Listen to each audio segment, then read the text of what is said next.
Gorge in southwest Washington saw a lot of thunderstorms, a lot of heavy rain. Officials there warning of the heightened risk for landslides and flooding.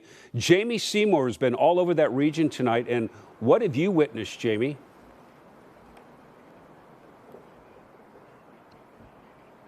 You know, things are much calmer right now, but even when we were driving through southwest Washington earlier, we kept seeing areas that were impacted by those power outages that were caused immediately by those thunderstorms tonight.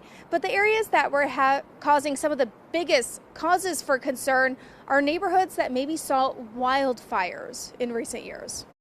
Flashes of lightning, heavy rain, late spring thunderstorms across Oregon and southwest Washington are bringing increased risk of landslides and floods, especially where there are burn scars from recent wildfires. And it's because the risk of flooding and debris flows after fires really increases, and that's because of all that vegetation loss and the exposure of the soil. Parts of southwest Washington, from woodland to battlegrounds, saw lightning and power outages as a result of the heavy thunderstorms Monday evening. One of the most recent fires near that area in Clark County was the Nakia Creek fire last fall.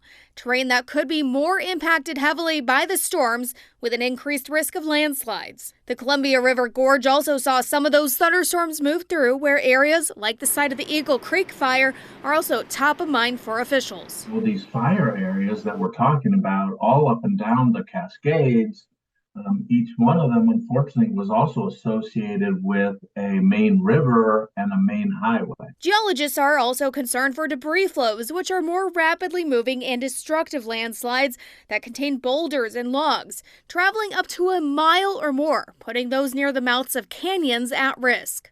As for why we're seeing the heightened risk now, Bill Burns with the Oregon Department of Geology and Mineral Industries says the drizzling rain we see throughout winter doesn't usually cause these kind of events, but rather the heavy bursts like thunderstorms and atmospheric rivers. The soils just cannot handle too much rain at once.